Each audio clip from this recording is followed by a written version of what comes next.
नमस्कार, मैं Piyushji news movement से न्यूज मूवमेंट हिंदी में आप सभी का स्वागत करती हूं। आइए बढ़ते हैं आज की कुछ प्रमुख खबरों की ओर। बीकेयू नेता राकेश टिकैत ने किसानों से आंदोलन को अपने नियमित जीवन का हिस्सा बनाने के लिए आग्रह किया है।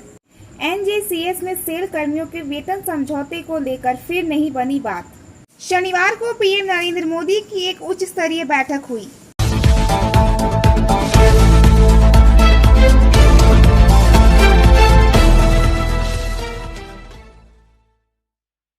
बीकेयू नेता राकेश टिकैत ने किसानों से आंदोलन को अपने नियमित जीवन का हिस्सा बनाने के लिए आग्रह किया है। टिकैत ने कहा, क्या यह एक बड़ा आंदोलन है? अब तक यह पिछले 5 महीनों से जारी है। यदि वे सरकार को 5 साल तक चला सकते हैं तो आंदोलन 5 साल तक जारी क्यों नहीं रखा जा सकता है? आंदोलन 5 साल तक जारी रहेगा। यह आंदोलन पूरे देश में जोरदार तरीके से जारी रहेगा। किसानों को अपने कृषि क्षेत्रों के साथ साथ आंदोलन पर ध्यान देना चाहिए। उन्हें आंदोलन में शामिल होना चाहिए जैसे वे अपने कृषि क्षेत्रों में जाते हैं। क्या हमें भाजपा के पुरुषों को मालाएं चढ़ाने की जरूरत है? हम युद्ध मोड में हैं। क्या कोई लड़ाई में लड्डू बांटता है? जनता उन्हें वो प्रसाद दे रही है जिसकी उन्हें जरूरत थी और आगे भी रहेगी। आंदोलनकारी किसानों ने कृषि कानूनों के खिलाफ अपनी नाराजगी व्यक्त करने के लिए भाजपा और जेजेपी नेताओं के सामाजिक बहिष्कार की घोषणा की है। किसान आंदोलन को सक्रिय रूप से कवर करने वाले पत्रकार राजेश कुंडू के खिलाफ मामला दर्ज किए जाने का उल्लेख करते हुए बीकेयू नेता ने कहा कि वकील पत्रकारों की कानूनी लड़ाई भी लड़ेंगे। पत्रकारों ने पहले मांग की थी कि आंदोलन को कवर करने के लिए लेखपालों को नहीं किया जाना चाहिए। गौरतलब है कि द हिसार बार एसोसिएशन ने पहले ही घोषणा की है कि वह किसान आंदोलन से जुड़े सभी मामलों को निःशुल्क लड़ेगी। रुकेंगे एक छोटे से ब्रेक के लिए, आगे की खबरें ब्रेक के बाद। Biofina, drink healthy, stay healthy, lychee flavour. For trade inquiry mail care@rkmgroup.in। Contact toll free number 1800-258-7060। वरिष्ठ संवाददाता विकास प्रसाद के अनुसार साक्षात्कार में श्री जितेंद्र कुमार तिवारी, पांडेश्वर के बीजेपी उम्मीदवार, अभियान के खत्म होने के बाद। आइए हम सुनते हैं कि वे क्या कहते हैं। आपके 17 प्रत्याशियों पर भी हमला बोला गया है, इससे भाजपा के वोट पर क्या असर पड़ेगा? आपकी भाजपा के वोट पर कोई असर नहीं पड़ेगा। भाजपा का मनोबल और बड़ा है, क्योंकि भारतीय जनता पार्टी जो लोग यहाँ पर करते हैं बंगाल में, वो ये सोच कर ही करते हैं कि तृणमूल के अत्याचार के खिलाफ लड़कर हमें जीतना है। तो उसके लिए हम मानसिक रूप से तैयार हैं, इससे हमें कोई फर्क नहीं पड़ता जी। और एक चीज बात थी कि अभिषेक बनर्जी ने ये कहा है कि अगर जितेंद्र तिवारी जीते हैं तो क्या कोयला माफिया खत्म हो जाएगा, इससे बड़ा हादसा और कुछ नहीं हो सकता। देखिए, अभिषेक के साथ मैं 5 साल 10 साल तक काम किया हूँ, मेरा उनके खिलाफ कुछ कहना उचित नहीं है। जिस व्यक्ति को उन्होंने उनकी पार्टी ने मेयर बनाया, जिस व्यक्ति को उनकी पार्टी ने एमएलए बनाया, जिस व्यक्ति को उसकी पार्टी ने जिला सभापति बनाया, पार्टी छोड़ने के बाद फिर से राष्ट्रीय प्रवक्ता बनाया, उस व्यक्ति के बारे में ऐसे शब्दों का प्रयोग करना उचित है कि नहीं, ये इसका निर्णय मैं उन्हीं पर छोड़ता हूँ। अब तक ममता बनर्जी के साथ रहे हैं आप, तो शुरुआत में जब आप आए थे तो उनमें जो चीज़ था कुछ अच्छा चीज़ देखा होगा। अब आखिर उनमें ऐसा क्या परिवर्तन आया जिससे चलते आपको किनारा करना पड़ा? कॉम्प्रोमाइजिंग एटीट्यूड हो गया है उनका। पहले वो किसी भी हाल में किसी से अपने नीति से समझौता नहीं करते थे, लेकिन अभी कहीं ना कहीं कुछ दबाव है। क्या दबाव है ये तो मैं नहीं जानता, लेकिन कुछ ऐसा दबाव है जिसके कारण अन्याय से भी समझौता कर लेते हैं। तो यही कारण है कि बहुत से लोग दूर हो रहे हैं, ऐसे दूसरा कोई कारण नहीं है। और उनके प्रति श्रद्धा अभी भी हम लोगों के मन में है।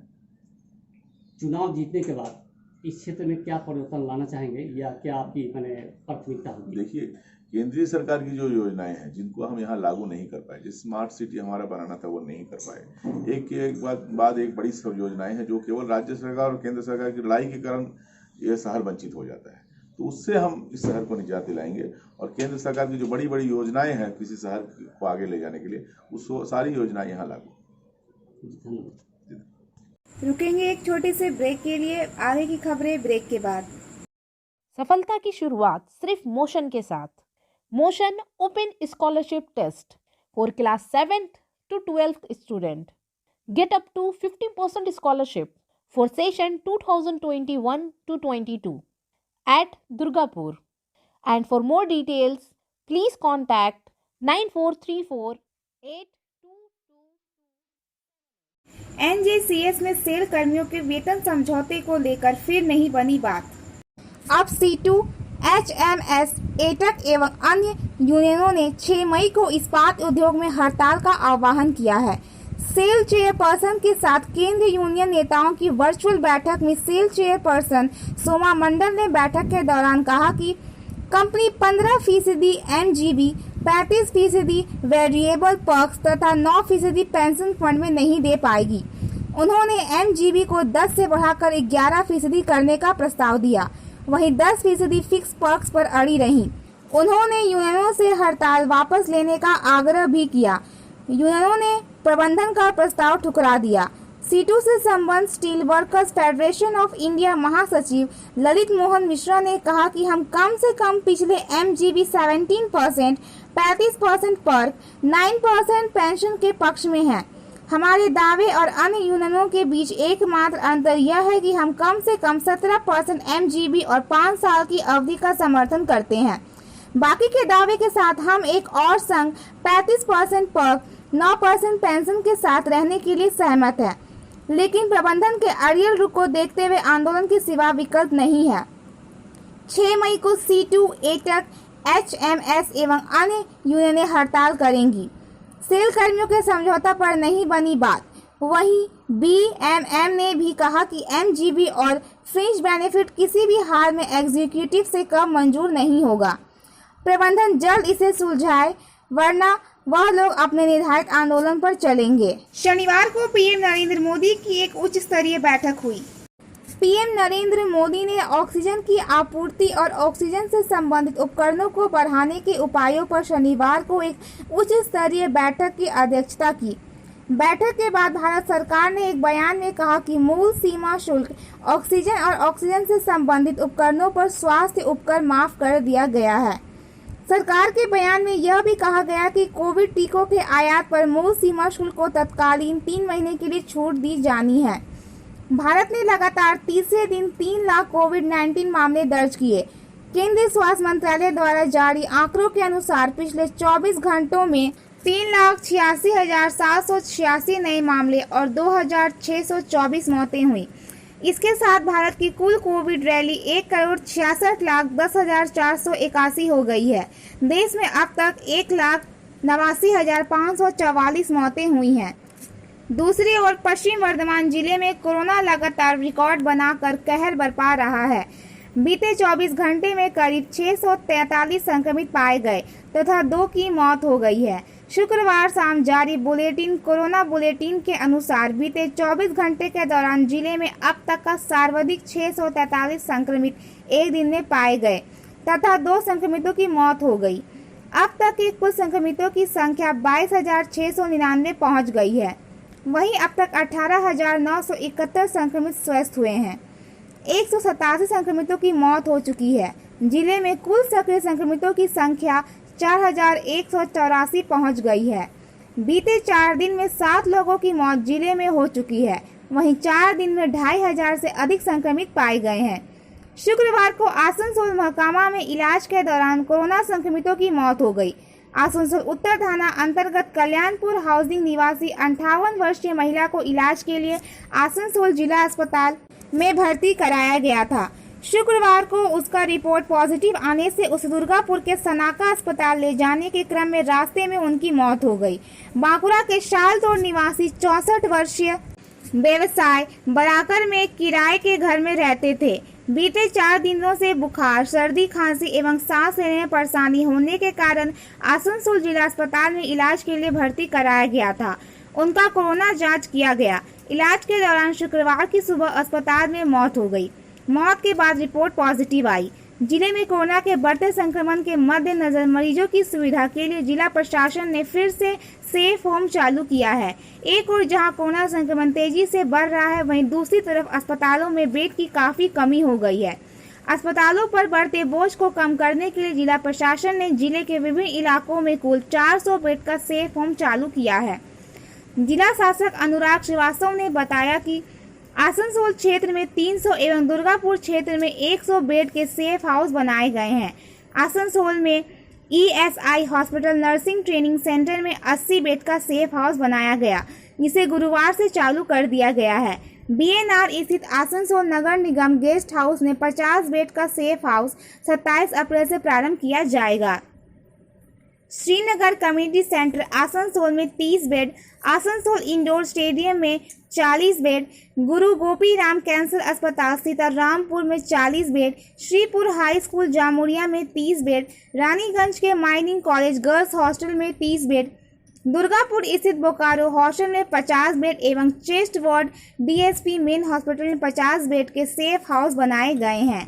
सभी को 27 अप्रैल के अंदर चालू कर देने का निर्देश दिया गया है। इसके अलावा रेलवे, ECL तथा केंद्रीय अस्पतालों में भी बेड वृद्धि करने का निर्देश दिया गया। केंद्रीय बल सालनपुर ब्लॉक में सभी बूथों और क्षेत्रों का निरीक्षण करते हैं। सौंधी बलों ने राज्य चुनाव से 2 दिन पहले सालनपुर ब्लॉक के समधी सहित विभिन्न बूथों और क्षेत्रों में राज्य पुलिस के साथ मार्च किया और सभी बूथों का दौरा किया और बुनियादी ढांचे को नुकसान पहुंचाया।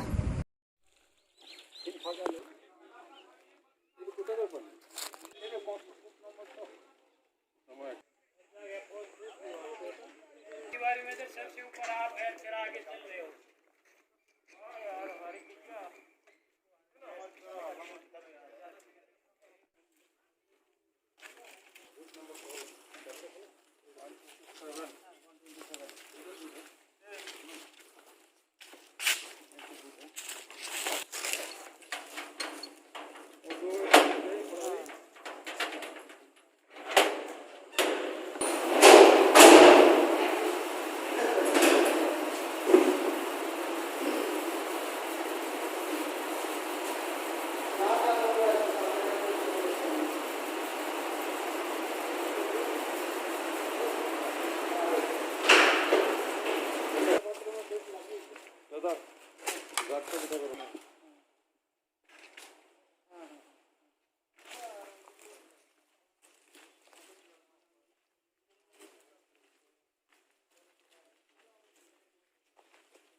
कुछ दिन पहले बीजेपी की ओर से एक बार घटक विदाई लिखे होर्डिंग लगाए गए थे, जिसे लेकर राजनीतिक गलियारों में तरह तरह की चर्चाएं हो रही हैं। अब रातों रात शहर में लगा एक और होर्डिंग चर्चा में है।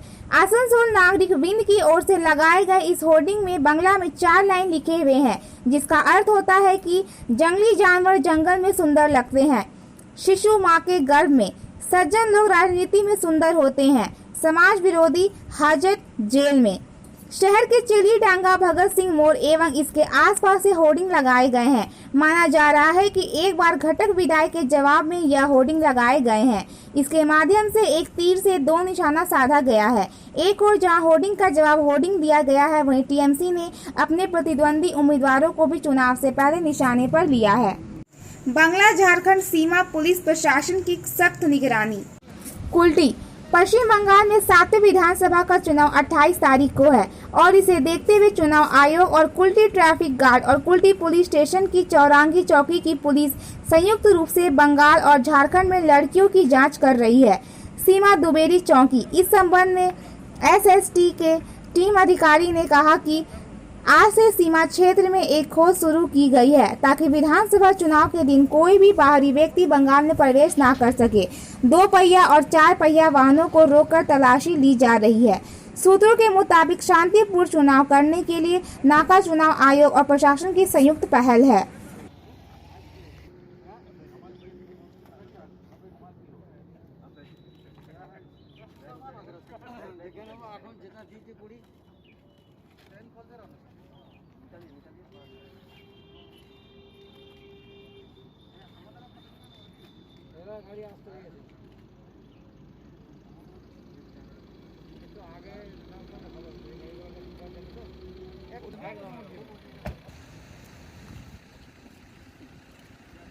क्या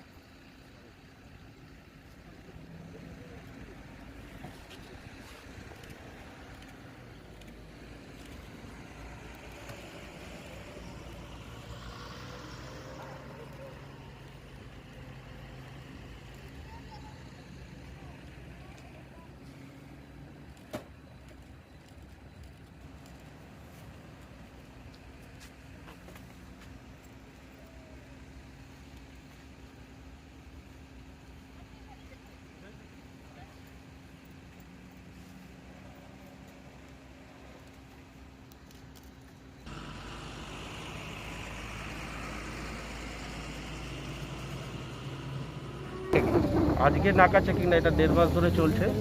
এখানে ইলেকশন কমিশন অফ ইন্ডিয়া এবং পুলিশ প্রশাসন একসঙ্গে এটা যৌথভাবে এই ডুবুটি চেকপোস্ট এবং বাকি চেকপোস্টগুলো চলছে। সেখানে সমস্ত রকম বহিরাগত নাগরিক যারা আছেন মানে পশ্চিমবঙ্গের বাইরে তাদেরকে চেক করা হচ্ছে, গাড়ি চেক করা হচ্ছে এবং গাড়ির মধ্যে যদি কোনো রকম ওয়েপেন্স পাওয়া যায়, কোনো রকম মানে বেনিয়মের কিছু জিনিস থাকে, বেনিয়মের ভোটার কার্ড ছাড়া এখানে কেউ ঢোকে, সেগুলো টোটালি চেকিং হচ্ছে। একটাই কারণ যে শান্তি শৃঙ্খলা রক্ষা করা, পশ্চিমবঙ্গের ভোটকে অত্যন্ত শান্তিভাবে রক্ষা করা এবং এটার জন্য পুলিশ প্রশাসন থেকে নির্বাচন কমিশন এবং স্থানীয় প্রশাসন সবাই মিলে চেষ্টা করছে যাতে নির্বাচনটা ঠিকঠাক হয়। এবং এই চেকিংটার মূল উদ্দেশ্য হচ্ছে যে মূল উদ্দেশ্য এটা যে কোনো রকম যেন বন্দুক, পিস্তল বা এই ধরনের ওয়েপেন্স যেগুলো আছে কিংবা বহিরাগত মানুষ যেন পশ্চিমবঙ্গকে ডিস্টার্ব করতে না, সেই তো না। এরকমভাবে সেরকম কিছু পাওয়া যায়নি, টুকটাক পাওয়া গেছে, সেগুলো ছোটোখাটো লাঠি ফাটি পাওয়া গেছে, বড় কিছু পাওয়া যায়নি। আর যেগুলো যা পাওয়া গেছে সেগুলো তাদের যেগুলো ব্যবহার করার জিনিস সেগুলো তারা নিয়ে গেছে। অর্থাৎ টাকা পয়সা যেগুলো বেশি, একমাত্র আমাদের বড় টাকা ছাড়া তো রোজগার এখানে কিছু মানে দেখানো যায় না, তো সেক্ষেত্রে মানুষ টুকটাক পেয়ে সেগুলো কোনো এখতিয়ারের মধ্যে পড়ে না। তো বড় কিছু পাওয়া যায়, এখনো পর্যন্ত বড় কিছু আমার আসেনি এখনো। আপনার নাম? আমার নাম সত্যব্রত ঘোষ, আমি SST সার্ভিলেন্স টিমে আছি। 18 साल से अधिक उम्र के सभी लोगों के लिए पंजीकरण 28 अप्रैल से शुरू हो रहा है ताकि बॉल रोलिंग शुरू हो सके। सरकार स्पष्ट रूप से उल्लेख करती है केवल 18 वर्ष से 45 वर्ष के बीच के लोगों के लिए केवल स्वयं का पंजीकरण और अग्रिम नियुक्तियां, कोई अनुमति नहीं है। कोविन वेबसाइट पर अपने आप को रजिस्टर साइन करने के विकल्प पर जाएं, अपने मोबाइल नंबर में की और फिर OTP पाने के लिए टैब पर क्लिक करें। OTP संदेश प्राप्त होने के बाद इसे वेबसाइट पर दर्ज करें और सत्यापन पर क्लिक करें। फिर आपको टीकाकरण के लिए पंजीकरण के लिए पृष्ठ पर ले जाया जाएगा। यहाँ अपना नाम, लिंग, जन्म का वर्ष और फोटो ID प्रमाण सहित सभी आवश्यक विवरण दर्ज करें और फिर रजिस्टर पर क्लिक करें। एक बार जब आप अपना पंजीकृत हो जाएंगे तो आपको अपॉइंटमेंट शेड्यूल करने का विकल्प मिलेगा। पंजीकृत व्यक्ति के नाम के आगे बताए गए शेड्यूल के विकल्प पर क्लिक करें। फिर आपको अपना पिन कोड डालना होगा ताकि पिन कोड क्षेत्र के सभी केंद्र आपको दिखाए जाएं। फिर केंद्र, दिनांक और समय का चयन करें और पुष्टि पर क्लिक करें। टीकाकरण के लिए आपका पंजीकरण सरलतापूर्वक पूरा होगा। बंगाल में 6 चरणों की वोटिंग हो चुकी है, 2 चरणों की वोटिंग बाकी है, मगर 2 चरणों की वोटिंग के बीच कोरोना संकट सामने आ गया है। कोरोना ने चुनावी प्रचार में ग्रहण लगा दिया है। चुनाव आयोग ने सभी प्रकार की रैली और सभा को रद्द करने का निर्देश दिया है। इसके अलावा सभा के लिए केवल 500 लोगों की उपस्थिति का निर्देश दिया गया है। लेकिन PM नरेंद्र मोदी से लेकर TMC सुप्रीमो ममता बनर्जी समेत दिग्गजों ने अपनी चुनावी सभा और रैली पर रोक लगाई है। हालांकि ममता बनर्जी केवल अपने कार्यकर्ताओं और कैंडिडेट्स को लेकर सभा कर रही हैं।